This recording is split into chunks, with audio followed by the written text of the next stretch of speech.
إبراهيم وعلى آل إبراهيم إنك حميد مجيد الحمدللہ ثم الحمدللہ۔ اللہ پاک کا بے حد بے حساب بے شمار احسان ہے، اس نے ہمیں جمعۃ المبارک کی نماز کی حاضری نصیب فرمائی۔ اللہ تعالیٰ اپنے فضل و کرم سے ہماری یہ حاضری قبول فرمائے اور اسی حاضری کو ہمارے لیے دونوں جہان میں خوشیوں کا، خوشحالیوں کا، خیر و برکت کا اور آسانیوں کا ذریعہ بنائے۔ آمین یا رب العالمین۔ سورہ نساء کی آیت نمبر 105 اور 106 کی تلاوت میں نے آپ کے سامنے کی ہے۔ دین اسلام کی بنیاد اللہ کی کتاب قرآن ہے۔ دین اسلام کی بنیاد اللہ کی کتاب قرآن ہے، مطلب یہ بنا کہ مسلمان کی بنیاد قرآن ہے۔ مسلمان کی بنیاد اس کے ایمان کی، عمل کی، نجات کی، کامیابی کی، ناکامی کی ساری بنیاد اللہ کی کتاب قرآن ہے۔ اسی لیے میں گاہے بگاہے آپ احباب سے، دوستوں سے گزارش کرتا رہتا ہوں کہ اللہ کی کتاب قرآن کو پڑھیں، سمجھ کر پڑھیں، سیکھنے کی کوشش کریں، اس کو دوست بنائیں، اس سے یارانہ گانٹھیں، اس سے تعلق اور نسبت بنائیں۔ کیوں کہ میرے اور آپ کے پیارے نبی صلی اللہ علیہ وسلم نے فرمایا ان اللہ یرفع بہذا الکتاب ویضع بہ آخرین، ان اللہ یرفع بہذا الکتاب اقواما ویضع بہ آخرین۔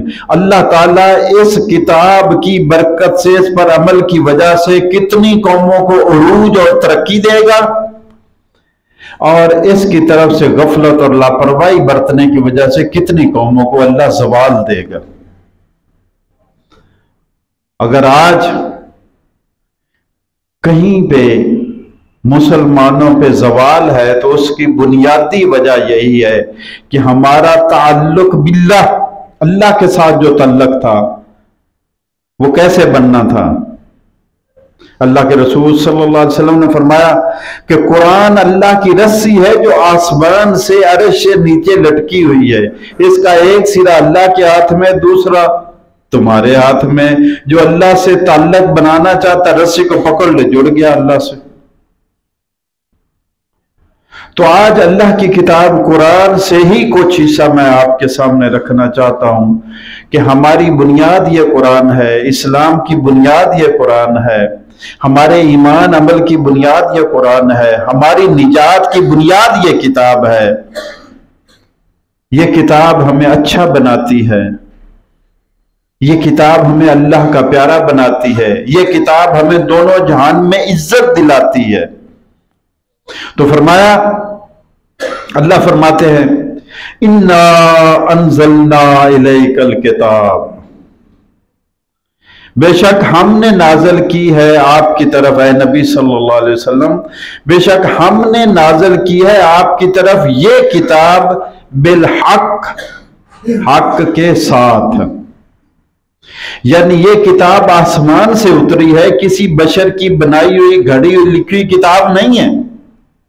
اس کو ہم نے نازل کیا ہے، ہم عرش کے مالک، ہم آسمانوں کے مالک، ہم زمین کے جنت دوزخ کے مالک، ان کا اعلان ہے اِنَّا أَنزَلْنَا إِلَيْكَ الْكِتَابَ بِالْحَقِّ، بے شک ہم نے یہ کتاب آپ کی طرف بھیجی ہے حق کے ساتھ، یعنی یہ کتاب حق لے کر اتری ہے، اللہ کے پاس سے حق لے کر زمین پر آ گئی ہے، اور یہ حق لے کر ایسے نہیں کسی جنگل میں کھو گئی ہے، سمندروں میں کھو گئی ہے، الیکا تمہاری طرف بھیجی ہے ہم نے، یہ حق ہم نے تمہاری طرف بھیجا ہے، یہ کتاب ہم نے تمہاری طرف بھیجی ہے، اور اس کا مقصد ہے لِتَحْكُمَ بَيْنَ النَّاسِ، تاکہ آپ فیصلے کریں لوگوں کے درمیان۔ اللہ کے رسول بن گئے، فیصلے کریں گے، حکمرانی اللہ نے عطا کر دی، فیصلے کریں گے، امام ہیں فیصلے کریں گے۔ لِتَحْكُمَ بَيْنَ النَّاسِ، اب کوئی جھگڑے آیا کریں گے، خصومات آیا کریں گی، ان کا فیصلہ کیسے کرنا ہے اللہ اپنے نبی کو کہہ رہا ہے کہ آپ نے کوئی اندازے سے نہیں کرنا۔ لِتَحْكُمَ بَيْنَ النَّاسِ بِمَا أَرَاكَ اللَّهُ، آپ فیصلے کریں گے لوگوں کے درمیان اس کے مطابق جو اللہ نے آپ کو حق سمجھا دیا، دکھا دیا، سجھا دیا۔ احباب سے درخواست ہے کہ یہ جوتیوں کے لیے سٹینڈ بنے ہوئے ہیں، اپنی جوتیاں سٹینڈ میں رکھے۔ کافی دوست اعتراض بھی کر رہے تھے کافی عرصے سے، مجھے یاد نہیں رہتا تھا، 2-3 جمعے تو بھول ہی گیا ہوں میں۔ آج میں نے اپنی بھی رکھی، آپ بھی رکھ دیں، مہربانی کریں۔ ہاں، مسجد میں نہ جوتے رکھیں، مسجد سے باہر جو سٹینڈ بنے ہوئے ہیں ان میں اپنے جوتے رکھیں۔ اللہ ہم سب کو آسانیاں عطا فرمائے۔ تو اللہ فرماتے ہیں اِنَّا أَنزَلْنَا إِلَيْكَ الْكِتَابَ بِالْحَقِّ لِتَحْكُمَ بَيْنَ النَّاسِ بِمَا أَرَاكَ اللَّهُ، یہ حکم ہے اللہ کا۔